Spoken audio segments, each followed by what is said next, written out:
ఈ రోజున కన్న కల నెరవేరుతుంది. కొత్త కొత్త విషయాలు ఉన్నాయి. ఏం జరగబోతుందో, ఎలా మారబోతుందో మీ జీవితం, అన్ని వివరాలు ఒక్కొక్కటిగా వివరంగా అన్ని సంపూర్ణంగా తెలుసుకునే ప్రయత్నం చేద్దాము. ఒక్కసారిగా వీడియో పూర్తిగా చూస్తే మీకే అంతా బోధపడుతుంది. వీడియో నచ్చితే తప్పకుండా ఒక చిన్న లైక్ అయితే చేసి మమ్మల్ని సపోర్ట్ చేయండి. పోలేరమ్మ తల్లి జ్యోతిషాలయం. మీరు ఎక్కడెక్కడో జ్యోతిష్యం చెప్పించుకొని నిరాశ చెంది ఉన్నారా?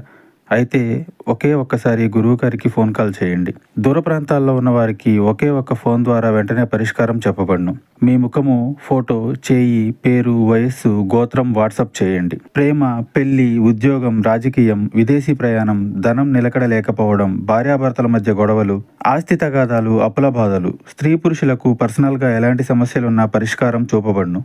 గురూజీ రామరాజు గారు. Phone number 9701875831. ఓం శ్రీ వారాహి దేవియే నమః. వారాహి మాత ఆశీస్సులతో మీరు ఎప్పుడూ సంతోషంగా ఉండాలంటూ మేము మనస్ఫూర్తిగా కోరుకుంటున్నాము. ఈ రోజున వీరికి జాతకం ప్రకారం చూస్తే గనక ఇదివరకు చాలా సమస్యలతో బాధపడుతూ వాటి పరిష్కారాలు దొరకడం లేదని మదన పడుతుంటే ఒక మార్గం చాలా కాలంగా మీరు కన్న కల ఈ రోజున నెరవేరే అవకాశం కనిపిస్తుంది.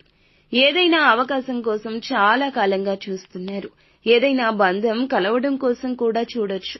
బంగారం, గృహము, ప్రాపర్టీస్ కొనాలని, లేదా మీకు సంబంధించిన ఏదైనా ఆర్థిక కల అయినా, మానసిక కల అయినా ఈ రోజున చక్కగా నెరవేరుతుంది.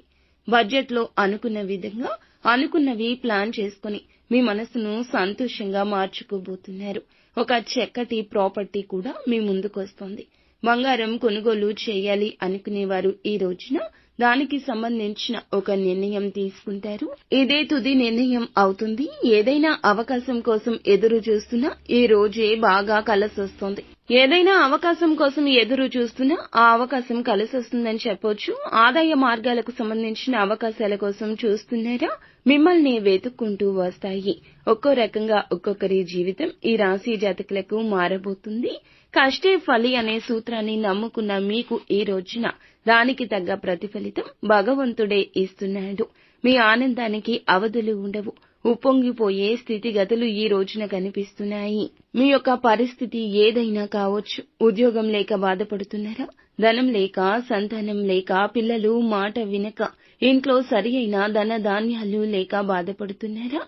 లేదా అప్పుల ఊబిలో కూరుకుపోయి అనాసక్తితో ఉన్నారా? చేసే పనుల్లో అందరి యొక్క సహకారాలు లేక బాధపడుతున్నారా? కుటుంబంలో బంధాలు దూరమయ్యాయా?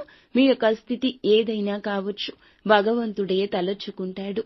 ఈ రోజు మీకు నచ్చుతుంది. భగవంతుని కార్యం మీ ఇంట, మీ జీవితంలో జరుగుతుంది. ఇదంతా ఈశ్వరేచ్ఛ. నిత్యము ఈ రాశి జాతకులు శివనామస్మరణ చేసుకోవడం, ఎదుటి వారి మాయ మాటలకు పొంగిపోకుండా ఉండండి. అలాగే మీ యొక్క నిర్ణయాలను మీరే తీసుకోండి. అంతేకాకుండా ఎవరో ఏదో కష్టంలో ఉన్నారని ఈ రోజున ఆపదలో ఆపన్నహస్తం అందించడానికి ముందుకెళ్లొద్దు. చూసి చూడనట్లుగా ఉండడమే ఉత్తమము. ఎందుకంటే అది ఉత్తమమైన పని కాదు, మోసపూరిత చర్య అని గమనించండి. అంతా మంచి జరుగుతుంది.